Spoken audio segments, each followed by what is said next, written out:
A shocking confrontation between racial hatred and justice unfolded in plain sight. The couple's threats against a black man shopping peacefully would spiral into consequences they never anticipated. Before we begin, make sure to subscribe to the channel and comment where you're watching from. It was an oppressively hot summer morning when John Smith, a skilled electrician from Atlanta, stepped into the local hardware store, searching for a new insulated plier. The familiar scent of sawdust and metal filled his nostrils as he navigated the narrow aisles, wiping beads of sweat from his forehead. After 15 years in the trade, John knew exactly what he needed. Quality tools were the foundation of his livelihood. The store hummed with the gentle buzz of air conditioning fighting a losing battle against the Georgia heat. John nodded politely to Michael Davis, the store manager who was restocking shelves near the entrance. Their silent greeting was a routine they'd established over years of professional courtesy. As John examined a particularly well-crafted plier, weighing it thoughtfully in his palm, he became aware of hushed voices behind him. Two elderly customers, Robert Brown, his face deeply lined by years under the southern sun, and his wife Margaret Brown, who clutched her purse tightly against her chest, were staring in his direction. Their whispers grew just loud enough for nearby shoppers to hear. "I saw him pocket something," Margaret murmured, her knuckles whitening around her handbag. "He thinks nobody's watching." John felt his shoulders tense but continued examining the tool, trying to ignore the uncomfortable prickling sensation crawling up his spine. He'd experienced this before, the suspicion, the assumptions, but it never got easier. Robert's voice, low but razor-sharp, suddenly cut across the aisle. "I'll see to it he doesn't leave this store without paying for what he stole," he announced, loud enough for everyone to hear. "People like him think they can just take whatever they want." The electrician froze, the plier still in his hand, as a wave of disbelief washed over him. The familiar aroma of brewed coffee from the store's small refreshment corner now seemed to clash with the sudden tension filling the space. Around him, the faint clinking of tools ceased as other customers and staff exchanged uneasy glances. A young woman at the register, Sarah Johnson according to her name tag, looked up sharply, her eyes darting between John and the elderly couple. Time seemed to slow as John turned to face his accusers, his heart pounding against his ribs. In that moment, he was acutely aware of every eye in the store fixed upon him, every judgment forming, every assumption taking root. The weight of the plier in his hand suddenly felt like an anchor, tethering him to a confrontation he never sought, but couldn't avoid. "Thief, he's a thief." The accusation hung in the air like poison, striking John Smith with unexpected force. His hands trembled slightly as he clutched the insulated plier he'd been examining. For a terrifying moment, he questioned his own reality. Had he unknowingly done something wrong? The hardware store's familiar scent of metal and wood polish suddenly felt suffocating as his heart hammered against his ribs. Every customer in the Atlanta store had frozen, their eyes now fixed on John. The electrician felt his throat tighten as Robert Brown's finger remained pointed directly at his chest, Margaret's knuckles whitening around her purse strap. The silence that followed was deafening. "I didn't take anything," John finally managed, his voice steadier than he felt. "I was just looking at this tool before buying it." Robert scoffed, his weathered face contorting with disbelief. "We saw you pocket something in aisle 3. Don't lie to us, boy." The word boy sliced through the air, revealing the true nature of the accusation. Several customers shifted uncomfortably, but no one intervened. A young mother pulled her child closer, while an older man pretended to study a box of screws with intense concentration.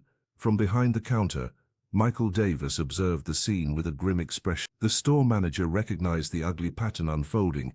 He'd witnessed his nephew face similar baseless accusations years ago. The memory of his nephew's humiliation and the subsequent fight to clear his name was still. Without drawing attention, Michael slipped away from the register and into his small office at the back of the store.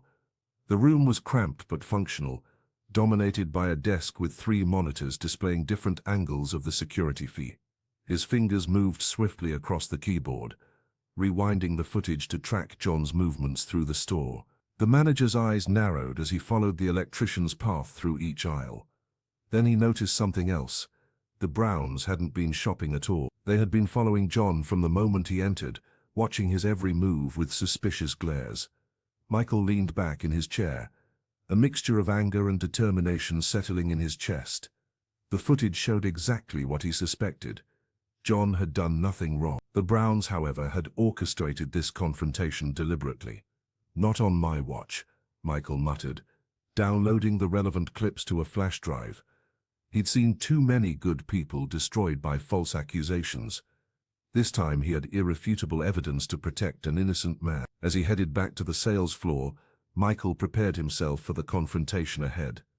The truth was captured in high definition, and he intended to make sure everyone saw it. Unbeknownst to Robert and Margaret Brown, a regular customer named Eric Johnson had been standing just 2 aisles over, witnessing the entire confrontation. Eric, a 30-something graphic designer whose Tuesday evenings were dedicated to capoeira practice at the community center, had recently been moved by his circle's discussions on social justice and bystander responsibility. Without hesitation, he pulled out his smartphone and began recording. The video, though shaky from Eric's trembling hands, captured something undeniable. The footage clearly showed the elderly couple following John Smith through the power tools section, past the electrical supplies, and into the hand tools. Their deliberate tracking was evident. Robert's eyes never leaving John's back, Margaret clutching her purse tighter with each step. When they finally confronted the electrician, Eric's recording caught Robert's finger jabbing toward John's chest. The words "your kind," clearly audible before the accusation of theft. "I couldn't believe what I was seeing," Eric later told Linda Martin from the local paper. "They weren't even subtle about it. They were hunting him down." By noon, Eric had shared the video with a few friends, seeking advice on what to do. One of those friends recognized John from the neighborhood and made a crucial connection. Tanya Williams, John's former babysitter from 20 years ago, now worked as a producer at Atlanta Community News. Within hours, a 90-second edited clip appeared on the news outlet's social media pages. The video quickly accumulated thousands of views, shares, and outraged comments. Residents of Atlanta who had shopped at the hardware store for years expressed their shock and disappointment. Some shared similar experiences they'd had with the Browns over the years. "This isn't their first time," wrote one commenter. "They followed my nephew around that same store last summer." The initial clip, however, only showed the confrontation itself. What it didn't capture was the aftermath. Michael Davis reviewing security footage, Sarah Johnson's immediate defense of John at the register, or the way several other customers had stepped forward to support the accused man. As the video circulated, the Browns retreated to their modest brick home in the suburbs, unaware that their actions had been recorded, much less shared with the entire city. Meanwhile, the full story was still unfolding, with witnesses coming forward and connections being made throughout the community. The truth, complex and uncomfortable, was only beginning to emerge from the shadows of prejudice that had darkened that ordinary summer morning. The video of John Smith's confrontation spread like wildfire through Atlanta's social media channels. Linda Martin, a veteran journalist with the Atlanta Daily Record, paused the footage for the 3rd time, her experienced eyes narrowing as she studied the Browns' body language. With 30 years in journalism, she'd seen this pattern countless times before. The suspicious glances, the clutched purse, the immediate assumption of guilt. "This isn't their first time," Linda whispered to herself, silver hair catching the light as she leaned closer to a screen. Memories from her own childhood in 1970s Georgia flooded back. Watching her father being followed through stores, seeing neighbors questioned for simply existing in the wrong places. Linda reached for her notepad, jotting down observations with practiced precision. The journalist had built her career exposing injustices that others overlooked, and something about the Browns' confidence suggested they'd never faced consequences for similar actions before. "I need more background," she told her assistant, already dialing Michael Davis at the hardware store. The manager sounded exhausted, having spent countless overtime hours reviewing security footage from every angle. "We've got clear views of everything," Michael confirmed. The system caught Robert and Margaret following John through 3 separate aisles before making their accusation. "There's absolutely nothing that could be interpreted as suspicious behavior on Smith's part." Linda's article appeared online the next morning with the headline, "Wrongful accusation exposes pattern of bias at local business." Within hours, comments flooded in, many sharing similar experiences at other establishments around the city. The security cameras that captured everything weren't just technology. Linda wrote in her follow-up piece. They represent accountability in spaces where power imbalances often go unchallenged. The hardware store's surveillance system, installed after a series of tool thefts years earlier, had unexpectedly become a symbol of justice throughout the neighborhood. Residents began asking other businesses about their camera policies, with some openly stating they would only shop where such protections existed. People shouldn't need cameras to be treated with dignity, John told Linda during their interview at a local coffee shop. But if that's what it takes right now, at least it's something. As Linda's coverage gained traction, she discovered 3 other incidents involving the Browns at different stores over the past year.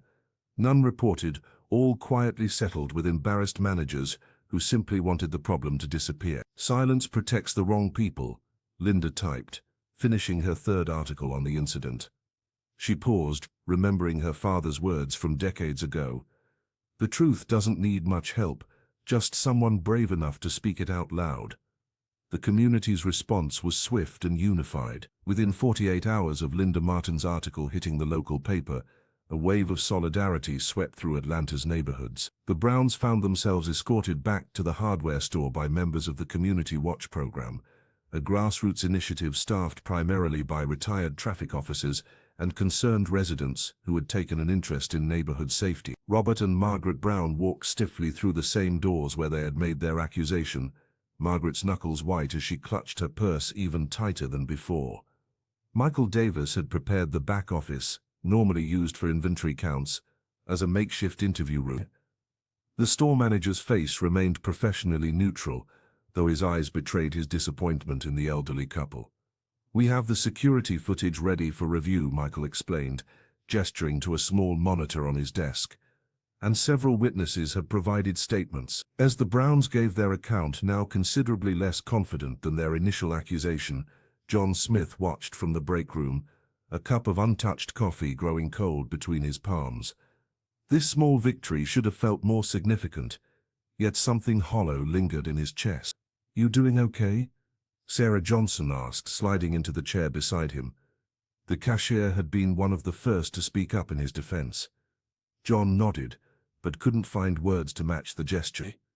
In the reflection of the break room window, he caught glimpses of his own face, the same face that had triggered suspicion simply by existing in a space where others felt entitled to question his presence. "I keep thinking," he finally said, "how many others went through this without cameras or witnesses?" His voice remained steady, but his fingers tightened around the cup. "How many just paid for things they didn't take, just to escape the humiliation?" Sarah placed her hand briefly on his shoulder before returning to her register. Later that afternoon, as Eric Johnson showed him the unedited video he'd captured, John felt the weight of a familiar burden. This wasn't just about one accusation or one vindication. It was about carrying the collective memory of similar injustices, about wondering if his children would someday face the same suspicions in the same spaces. When he finally gave his statement to the community officers, John chose his words carefully, factual, measured. The internal battle raged with each sentence. Speak too passionately and risk being labeled angry. Speak too softly and risk being dismissed altogether. It was an exhausting tightrope walk he hadn't asked to perform, yet one he navigated with practiced precision. 3 weeks after the incident, John Smith discovered an unexpected ally in his building's condo manager, Thomas Reed. Usually preoccupied with maintenance issues and resident complaints, Thomas surprised everyone by offering the community room for a discussion about discrimination in public spaces. "I've been watching what happened to you," Thomas told John as they set up folding chairs in the spacious room. "My own nephew faced something similar last year. It's time we talk about these things openly." The meeting drew a diverse crowd from the building and surrounding neighborhood. As John shared his experience, he noticed a young woman in the back furiously taking note. After most attendees had left, she approached him with an extended hand. "I'm Alicia Wilson," she introduced herself. "I'm studying local history at Georgia State. That happened to you connects to a much bigger story about that hardware store." The following evening, John met Alicia at a nearby coffee shop. She arrived with a weathered portfolio bulging with documents, newspaper clippings, and photographs. "That hardware store wasn't always what it is today," she explained, spreading out black and white photos across the table. "It was founded by Dorothy White's uncle in 1952 as one of the first businesses in Atlanta to openly welcome black customers. John leaned forward, examining a faded photograph, showing a diverse group of people gathered for what appeared to be a store. For decades it was a community anchor, Alicia continued, her voice animated with passion for history. During the civil rights movement, the owner even allowed organizers to meet in the back room after hours. She pulled out a more recent document, a business filing from 3 years ago. But look at this. A group of investors bought the place. Since then there have been 5 reported incidents of black customers being followed or questioned. John rubbed his temples, processing this information. So the Browns aren't an isolated case. Not at all, Alicia replied. They're symptoms of a larger shift. The store's inclusive legacy has been tarnished by these new owners, who seem to have more regressive views. As they parted ways, John felt both troubled and energized. The hardware store wasn't just the site of his personal humiliation. It represented something larger, a community institution that had lost its way. I'll help however I can, Alicia offered, gathering her documents. This isn't just history, it's happening right now. John nodded, grateful for this unexpected alliance. What had begun as a personal fight for dignity was evolving into something more significant, a struggle to reclaim a community's soul. By the second month after the incident, the Tools Without Bias campaign had gained significant momentum throughout Atlanta. What began as John Smith's personal ordeal had transformed into a community movement. The local Artisans Association, inspired by Alicia Wilson's historical research about the hardware store's inclusive past, organized weekly workshops on recognizing and addressing discrimination in public spaces. This isn't just about one accusation, John explained during a peaceful demonstration outside City Hall. It's about dignity for everyone who walks into a store. The campaign attracted diverse support. Linda Martin's continued coverage in the local paper brought attention to similar incidents across the city. Michael Davis implemented new training protocols for his staff, using security footage as teaching material with employee consent. However, as the movement grew, so did the resistance. A group of the Browns' neighbors and church friends formed a private messaging group called Truth Seekers, dedicated to defending Robert and Margaret Brown. What began as expressions of support quickly devolved into a coordinated effort to discredit John. They're saying I deliberately sabotaged electrical work for clients, John told Sarah Johnson one afternoon at the hardware store, his voice tight with frustration. I've been an electrician for 12 years without a single complaint. The rumors spread strategically. Anonymous reviews appeared online questioning his workmanship. Several potential clients canceled appointments after receiving concerned phone calls about his reliability. One morning, John arrived at a job site to find the homeowner had hired someone else, having heard he might have anger issues. They're attacking your livelihood, Mark Robinson warned during a quick lunch meeting.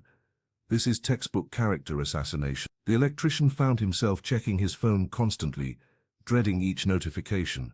His savings, modest but carefully maintained, began to dwindle as jobs disappeared. The stress manifested physically: sleepless nights, tension headaches, a constant knot in his stomach. Despite these challenges, John refused to withdraw from public view. At a community forum hosted in his condo's meeting room, he addressed the rumors directly. I understand fear, he told the gathered residents, but spreading lies doesn't protect anyone. It only creates more victims. Eric Johnson, who had first captured the confrontation on video, stood up from the back row. I've hired John 3 times for electrical work in my studio, he announced. I'm alive to tell about it, and my building hasn't burned down yet. The room erupted in supportive laughter, but John knew the battle was far from over. Each step forward seemed to spawn new obstacles, testing his resilience in ways he never anticipated when he walked into that hardware store 2 months ago. As the pressure mounted, John Smith knew he needed irrefutable evidence to counter the growing whispers. The receipt for the insulated plier, the very item at the center of this storm, had become more valuable than gold. He remembered the young cashier who had rung up his purchase that fateful day, a woman who had offered him a sympathetic glance when the Browns made their accusation. Sarah Johnson was restocking shelves when John approached her at the hardware store. Her eyes lit with recognition. I've been hoping you'd come back, she said, lowering her voice. What happened to you wasn't right. John explained his situation, how the rumors were threatening his livelihood as an electrician. Without hesitation, Sarah pulled a folder from beneath the counter. "I kept your receipt," she revealed. "Something told me you might need it." As they talked, Sarah shared how her father had once faced similar accusations at a grocery store years ago. "Nobody believed him either," she explained, her voice steady but tinged with old pain. "I promised myself I'd never stand by if I saw it happening to someone else." They decided to film a testimonial video together. Sarah's clear recollection of the transaction, combined with the dated receipt and her position as an employee, would be difficult to dismiss. The electrician felt a weight lift from his shoulders. Finally, someone with credibility was willing to stand beside him. The following evening, they met at a quiet cafe to plan their approach. Sarah brought notes detailing exactly what she'd witnessed, including how Robert Brown had followed John through the aisles before making any accusation. "Michael has the security footage," she confided, "but having a human voice explain what happened might reach people differently." Their collaboration grew into something unexpected, a friendship forged in adversity. When John's computer cord mysteriously burned out the night before they planned to record something his trained eye recognized wasn't accidental, he nearly gave up. "It's like the universe is fighting against me," he told Sarah over the phone, frustration evident in his voice. Within an hour, his neighbor Carlos from the local Samba Association knocked on his door, laptop in hand. "Sarah called me," Carlos explained. "We can't let them silence you." The next day, they recorded their video in the community room of John's building. Sarah spoke with quiet conviction, holding up the receipt as evidence. John explained his side with dignity rather than anger.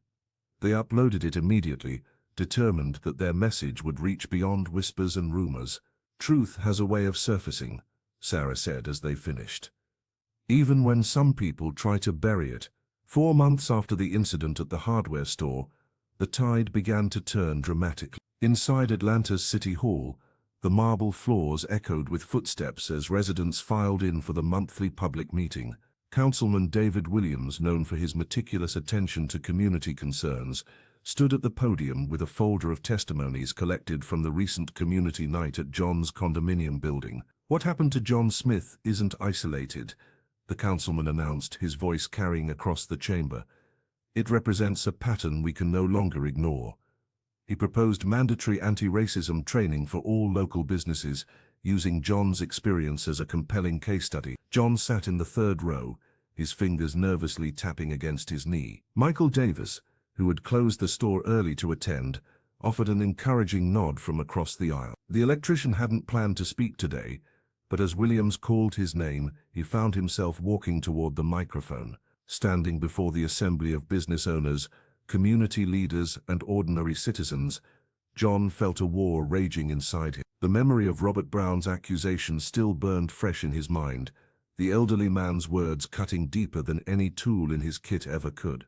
Should he unleash the raw emotion he'd been containing for months, or maintain the measured composure that had earned him growing respect? "They'll call you angry if you show passion," Linda Martin had warned him earlier that day, the journalist's silver hair catching the light as she shared her own experiences.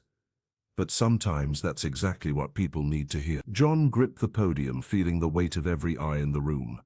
Behind him, he could sense Alicia Wilson recording the moment on her device for the community archive she was building. The young historian had become an unexpected ally, her research into the hardware store's past, providing context for the present struggle.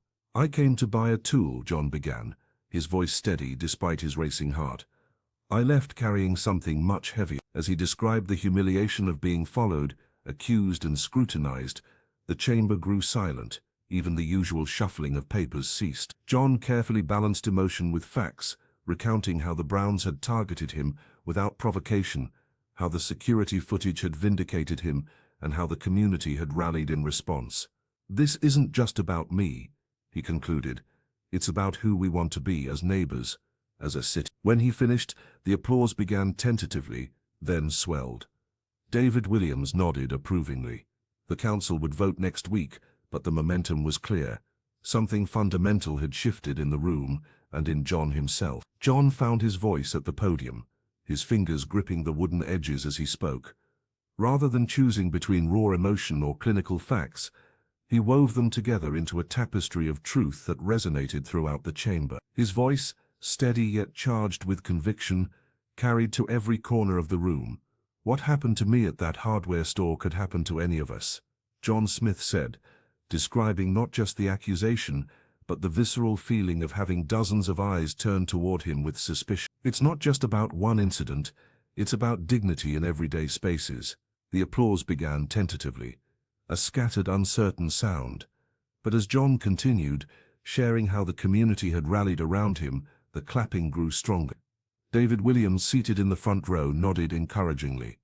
Residents who had never spoken publicly began to stand, recognizing fragments of their own experiences in John's words. Meanwhile, across town, Linda Martin hunched over her desk at the local paper, surrounded by stacks of yellow documents and property records. The silver-haired journalist had been digging for weeks, following a hunch about the Browns' peculiar fixation on the hardware store. Her persistence had finally uncovered something significant. "It's all connected," Linda explained to her editor, spreading out the family tree she'd assembled. "Margaret Brown's sister, Dorothy White, is actually the niece of Harold Jenkins, the store's original founder back in 1962.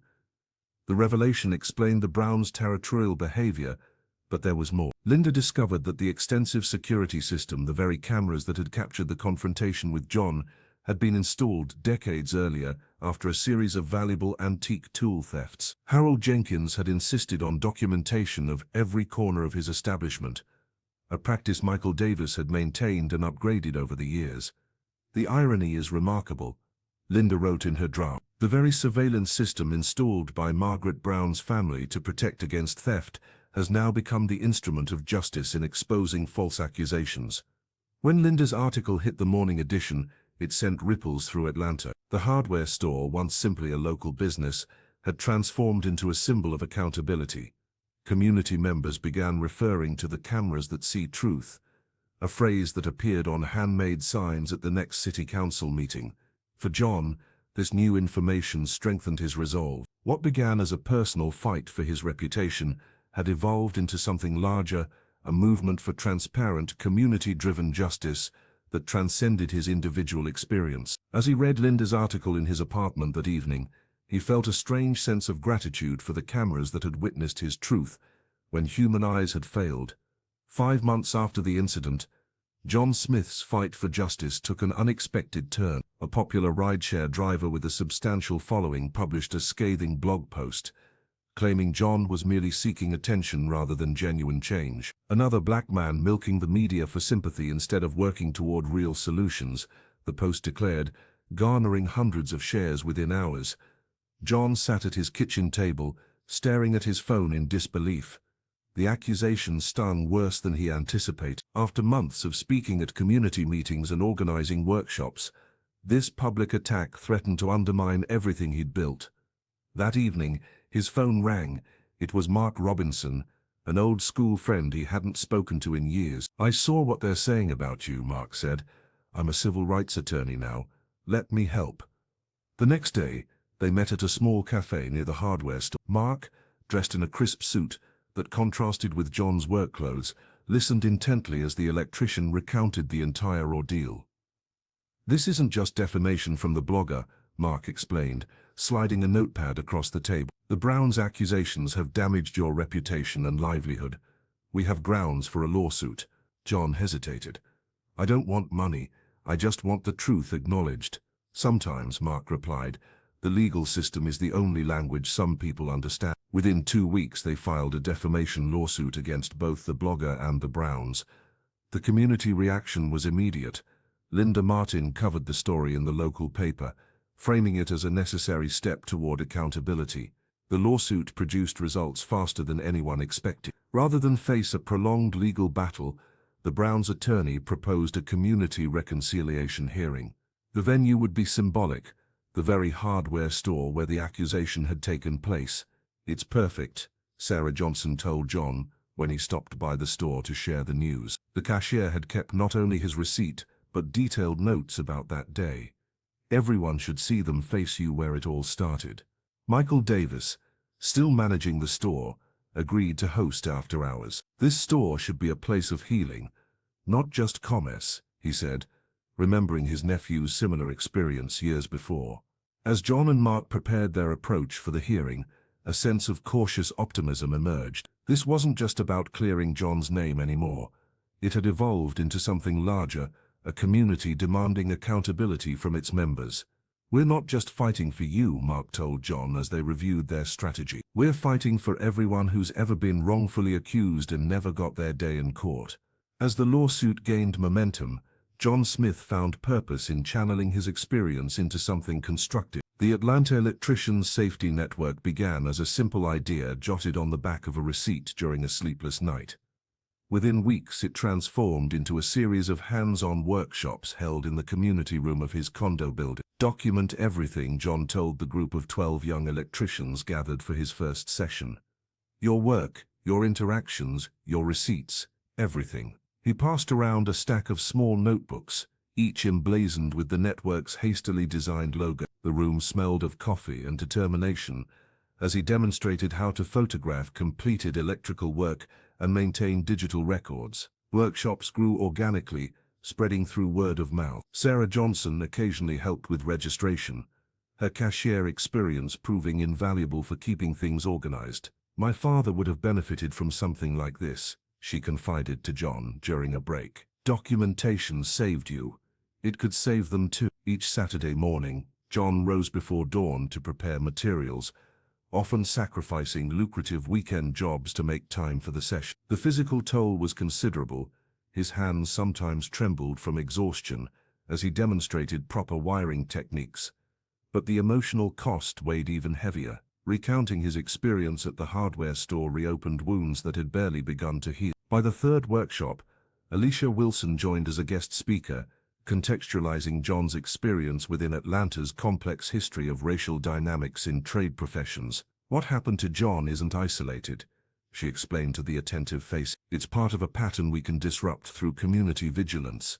The financial strain became increasingly apparent. John's savings dwindled as he purchased supplies and printed handouts. Mark Robinson noticed his friend's struggle during a preparation meeting and quietly arranged for the local Anti-Discrimination Association to provide a small stipend to cover basic expenses. "You're making a difference," Michael Davis told John when they crossed paths at a local cafe. The store manager had become an unexpected ally, occasionally referring young employees to the workshops. "Those kids are learning more than electrical work from you." Despite the challenges, John found renewed purpose in the grateful nods and determined expressions of his students. When a young electrician named Tyrone shared how he'd successfully navigated a tense situation with a suspicious client using John's documentation methods, the exhaustion momentarily lifted. "This is worth it," John thought as he packed up his tools after another draining session. The workshops weren't just about electrical safety anymore. They had become a blueprint for dignity and self-protection in a world that too often presumed guilt before innocence.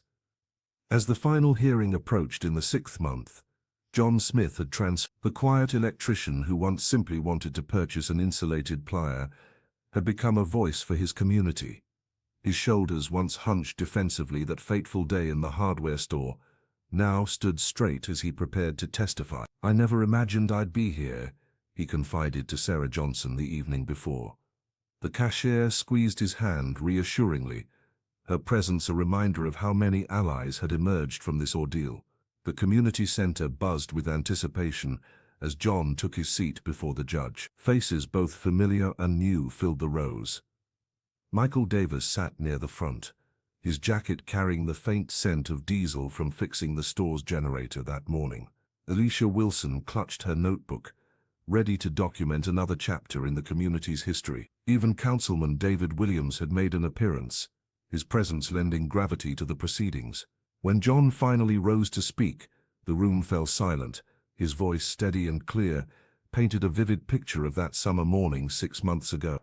"I remember the weight of the plier in my hand," he began, "the way the metal felt cool against my palm.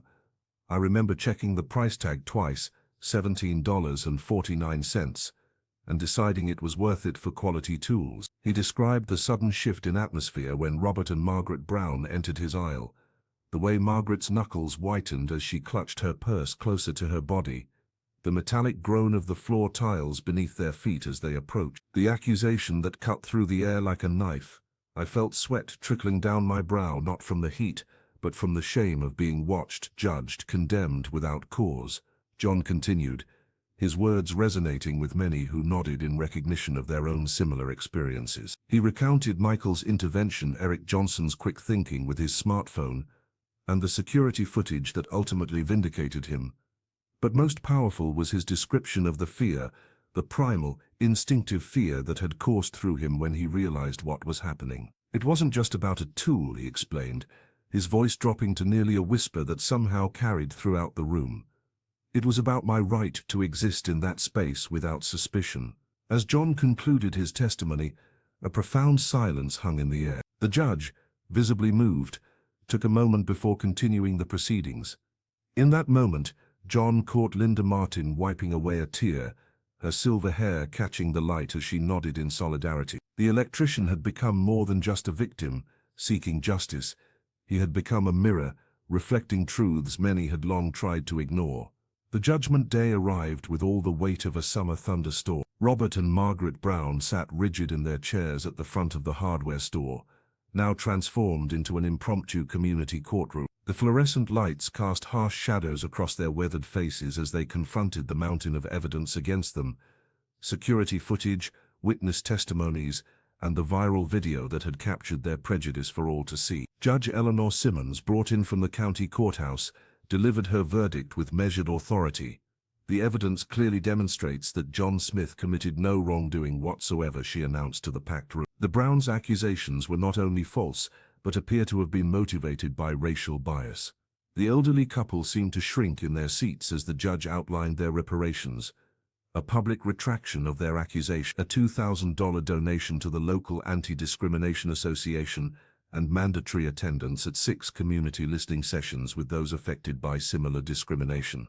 Michael Davis stood near the register, arms crossed, a quiet satisfaction in his eye. The store manager had spent countless hours reviewing security footage and providing testimony. For him, this moment represented more than justice for John. It was vindication for his nephew, who had faced similar accusations years ago without the benefit of video evidence. This store has stood in this community for 43 years, Michael addressed the gathering afterward. Today marks a new chapter in how we protect and respect every customer who walks through these doors. The impact rippled out. Linda Martin's article in the local paper documented the proceedings with unflinching detail, while Councilman Williams used the case to push through new training requirements for retail establishments throughout Atlanta. Sarah Johnson, who had kept John's receipt as crucial evidence, wiped away tears as she watched her co-workers install a new sign by the entrance: "All are welcome here. Zero tolerance for discrimination." For John Smith, watching from the back of the room, the victory felt both personal and universal. The electrician had never sought fame or to become a symbol, yet his quiet dignity throughout the ordeal had transformed a hardware store into hallowed ground for accountability. As the crowd dispersed, conversations buzzed with renewed purpose. Regular customers pledged to speak up if they witnessed similar incidents. Staff members committed to bias training. Even some who had initially defended the Browns acknowledged the need for change. The store itself seemed different somehow, not just a place to buy tools, but a community anchor where justice had been served and a standard set. The shelves of hammers, wires, and pliers stood witness to a transformation that would echo through Atlanta for years to come. The evening air felt different as John Smith walked home from the final hearing. The weight that had pressed on his shoulders for 6 months seemed lighter, though not entirely gone. Streetlights cast long shadows across the Atlanta sidewalks as he replayed the day's events in his mind. His initial goal had been so simple: buy an insulated plier, finish his electrical job by evening, and perhaps catch the game on television. Instead, he had become the reluctant center of a movement that had transformed an entire community. "You did good today," texted Sarah, the cashier, whose testimony had been pivotal. John smiled at his phone, remembering how she had kept that receipt when everyone else might have tossed it away. Such a small action, yet it had changed everything. As he passed the local diner, the owner, who had followed the case closely, stepped outside and offered a free coffee. These small gestures of solidarity had become common, but they still caught John off guard. The electrician nodded gratefully, accepting the warm cup with both hands. The community that had rallied around him surprised John most of all. Councilman Williams had personally called to congratulate him. Alicia Wilson had documented the entire process for her college thesis. Even the condo manager, who had previously barely acknowledged John's existence, now greeted him by name and asked about upcoming workshops. But triumph came with its own burdens. John's private life had become public property. Strangers approached him at the grocery store to share their own stories of discrimination. His phone buzzed constantly with messages from Mark Robinson about the legal precedent they had set. The quiet life he had cultivated was gone. At night, sleep often eluded him. John would stare at the ceiling, replaying Robert Brown's accusation, the tremble in Margaret's voice as she backed her husband's claims, the hushed whispers of onlookers. He remembered every word of his testimony, wondering if he could have been more eloquent, more persuasive, more forgiving. Reaching his apartment building, John paused to look up at the windows, some lit, others dark. Behind each one was a person with their own struggles, their own stories. He had never asked to be a symbol or a catalyst, yet here he was. The hardware store incident had forced him to confront not just the Browns' prejudice, but his own fears about standing up and being noticed. As he unlocked his door, John realized that justice wasn't just a verdict or an apology. It was the ongoing work of building something new from the wreckage of old biases. The victory felt incomplete, messy and exhausting, but it was still a victory. One evening after his shift, John Smith sat with Sarah Johnson at a small cafe near the hardware store. The warm glow of sunset filtered through the windows as he stirred his coffee, his eyes fixed on the swirling liquid. "You know what keeps me up at night, Sarah," he said, his voice barely above a whisper. "I'm terrified that after all this, I'll just become another statistic, another black man who made the news for a week, then faded away while nothing really changed." The cashier reached across the table and squeezed his hand. Having witnessed the entire incident from behind her register, Sarah understood the weight of his words. Her own father had faced similar accusations years ago at a department store, his dignity stripped away in seconds. "You're more than a headline, John," she assured him. "What you've done is already changing how people think around here." 2 days later, John met with Mark Robinson at his downtown office. The civil rights attorney's desk was cluttered with case files, each representing someone fighting the same battle. As childhood friends who had drifted apart, their reconnection under these circumstances felt both tragic and meaningful. "Sometimes I feel like I'm carrying the weight of everyone who never got justice," John confessed, gazing out at the Atlanta skyline. "Every person who walked away silently because they couldn't afford to fight back." Mark nodded slowly, understanding the burden. "That's precisely why this matters. You're speaking for them too." The following Tuesday, John attended the community meeting at the condo's common room. The space, once just a place to collect packages or hold holiday gatherings, had transformed into a forum for change. The electrician sat quietly in the back row, listening as residents took turns sharing their experiences. When 3 elderly women rose to speak, John felt his chest tighten. Their gray hair and weathered hands reminded him of his mother's sisters back in South Carolina. As they recounted decades of being followed in stores, questioned about receipts, and treated with suspicion, their voices quavered but never broke. "I've been carrying this for 67 years, said one woman, her chin held high despite the tears in her eyes. "And I'm still standing." John couldn't hold back his emotion. These women had endured the same indignities for generations, yet they stood before the community with unwavering dignity. Their resilience, forged through countless confrontations like his own, moved him to tears. In that moment, John understood that his story wasn't just about clearing his name. It was about honoring their legacy of quiet resistance and paving the way for something better. The night before the Browns' apology, John Smith sat alone in his modest Atlanta apartment. Through his window, the city lights flickered like distant stars, casting shadows across his living room floor. He nursed a cup of lukewarm coffee, the same brand he'd purchased countless times from the hardware store before that fateful summer day. The irony wasn't lost on him. His phone buzzed with another message from Mark Robinson. The attorney had sent over the final statement they'd prepared together, asking if John wanted to make any last-minute changes. John set the device aside, unable to read those words again. Tomorrow would come soon enough. He wandered to the small balcony, feeling the humid night air embrace him. 6 months ago, He'd been just an electrician skilled at his craft, but largely anonymous in the sprawling metropolis. Now his name and face had become symbols of something far greater than himself. "I never asked for this," he whispered to the skyline. The weight of responsibility pressed down on his shoulders. Every interview, every community meeting, every workshop he'd led had gradually transformed him from victim to advocate. People he'd never met sent messages thanking him for standing up, for not backing down when the Browns had tried to paint him as a thief. John leaned against the railing, remembering how Linda Martin's articles had connected his experience to a larger pattern. How Alicia Wilson had shown him that the hardware store itself had once been a beacon of inclusivity before newer influences had changed its culture. How Sarah had risked her job to stand beside him. His apartment felt too small suddenly, constricting around him like the fear he'd felt when Robert Brown's accusation had first cut through the air. But tonight, that fear was different. Not for himself, but for all the others who faced similar injustices without cameras or witnesses or community support. A police siren wailed in the distance, and John closed his eye. The anger that had sustained him through the early days had mellowed into something more powerful: resolve. He didn't choose this battle, but he would see it through, not just for himself, but for everyone who looked like him. Tomorrow he would face the Browns with dignity. He would accept their apology, not because they deserved forgiveness, but because the community deserved healing. And in the days that followed, he would continue building what had started in that hardware store aisle. John Smith, the quiet electrician, had found his, and he was determined that the next person who walked into a store would be greeted with trust. Not suspicion, dignity, not doubt.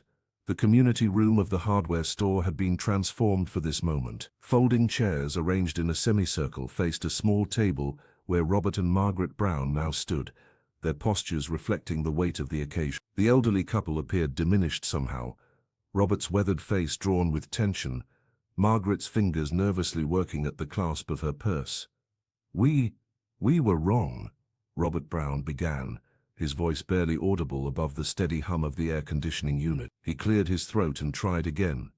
"What we did to John Smith that day was inexcusable." Margaret nodded beside her husband, her eyes fixed on the floor tiles. "We jumped to conclusions based on prejudices we didn't even realize we carried," she added, her words stumbling over each other. The assembled community members sat in complete silence. Michael Davis stood near the back wall, arms crossed, his expression unreadable. Linda Martin scribbled notes, her silver hair catching the fluorescent light. Councilman Williams observed from his seat near the door, while Alicia Wilson recorded the proceedings on her borrowed laptop. "We understand now that our actions caused real harm," Robert continued, finally raising his gaze to meet John's. "Not just to you, but to this entire community that we've been part of for over 40 years. Outside, traffic hummed along the Atlanta streets, the ordinary sounds of life continuing beyond these walls where an extraordinary reckoning was taking place. John Smith sat perfectly still, his hands resting on his knees. The electrician had rehearsed this moment countless times in his mind, imagining the satisfaction he might feel. Yet as he watched the elderly couple struggle through their apology, he felt something unexpected, not triumph but a profound sense of peace. When it was his turn to speak, John rose with a quiet dignity that silenced the room even further. "I accept your apology," he said simply. His voice carried no trace of bitterness, only a calm lawn that surprised even himself. This was never about humiliating anyone. It was about truth and accountability. Mark Robinson, seated beside John, gave a subtle nod of approval. Sarah Johnson wiped away a tear from the front row. "Real justice," John continued, "isn't about punishment. It's about honest recognition of harm and a commitment to do better." He paused, looking around at the faces watching him. "That's something we all have to work on, every day." As the Browns returned to their seats, shoulders slightly less burdened, John realized that this moment wasn't an ending but a beginning, for all of them. The path forward would require continued courage, but for the first time since that hot summer morning, he felt the full possibility of change. The hardware store's entrance had transformed. A handcrafted wooden sign now greeted customers with bold hand-painted letters, "All are welcome. Discrimination has no home here." Michael Davis had commissioned it from a local artisan, paying from his own pocket rather than the store budget. The gesture wasn't lost on the community. 6 months after the incident, John Smith's electrical workshops had expanded beyond his wildest expectations. What began as informal sessions at his condo's community room now occupied the renovated storage space behind the hardware store every Tuesday evening. Tonight, 23 students from across Atlanta filled the chairs, notebooks open and questions ready. Documentation isn't just about warranties, John explained, holding up his smartphone. It's about protecting yourself. His voice carried a confidence that had been hard-won through months of public scrutiny. The skilled electrician demonstrated how to photograph completed work, maintain digital records, and create time-stamped evidence of professional conduct. Sarah Johnson often stopped by after her shift at the register, bringing coffee and occasionally adding her perspective as someone who understood the importance of receipts and records. Their friendship had deepened, built on mutual respect and shared experience. Your reputation is your most valuable tool, John told his students, many of whom were young black tradespeople starting their careers, and sometimes you need to defend it with evidence, not just your word. Across town, Robert and Margaret Brown sat quietly in the back row of the community center. The monthly reconciliation forum had become part of their routine, not by court order anymore, but by choice. The elderly couple rarely spoke, instead listening intently as residents shared stories of being followed in stores, questioned about purchases, or assumed to be thieves. Margaret's hands no longer clutched her purse but instead rested open on her lap. Robert's face, still lined by years under the southern sun, had softened somewhat. Their journey toward understanding was painfully slow, marked by occasional defensive comments but also by moments of genuine reflection. Linda Martin had written a follow-up piece for the local paper, documenting the ripple effects of what locals now called the hardware store incident. Her silver hair caught the afternoon light as she interviewed Councilman David Williams about the newly implemented anti-discrimination training for small businesses throughout the district. Sometimes, the journalist wrote in her conclusion, justice isn't about punishment, but transformation. Alicia Wilson, now interning at the city archives, had begun documenting the store's evolution from family business to community cornerstone, preserving the story for future generations. The college student understood that history was happening in real time, and someone needed to record it honestly. 1 year later, John Smith stood in the same aisle where his life had changed forever. The hardware store had transformed, not just with its new welcoming signage, but in spirit. As he ran his fingers along the shelf of insulated pliers, he couldn't help but smile at the journey that had unfolded from that fateful summer morning. The community's response had rippled far beyond Atlanta's boundary. What began as one man's stand against a false accusation had evolved into a movement that touched hundreds of lives. John's electrical workshops now operated twice weekly, teaching young tradespeople not only technical skills, but also how to document their work and protect themselves from similar situations. Robert and Margaret Brown had walked a difficult path of redemption. The elderly couple, initially defensive and angry, gradually opened themselves to learning.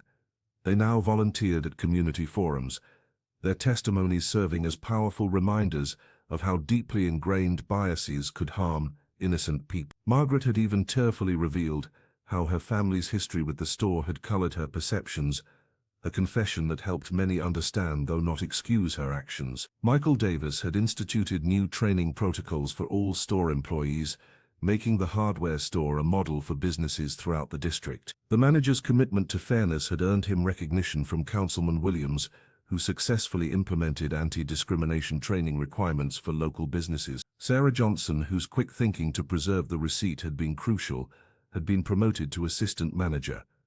Her friendship with John had deepened through their shared experience, and together they occasionally spoke at community events about the importance of standing up for others. Linda Martin's reporting had earned her a regional journalism award, though she insisted the real story was about ordinary people finding extraordinary courage. Mark Robinson had used the case to help 3 other victims of similar accusations, building a small but impactful legal practice focused on community justice. As John left the store that afternoon, he passed Alicia Wilson leading a tour about the building's history, now including the recent chapter in which he had played such a central role. The college student had incorporated the incident into her thesis on community activism and historical justice. What had begun with fear and anger had transformed into something powerful and healing. For every person who witnessed this story of transformation, the message was clear. When communities stand together against injustice, karma isn't just a concept, it's a tangible force that reshapes reality, one brave action at a time.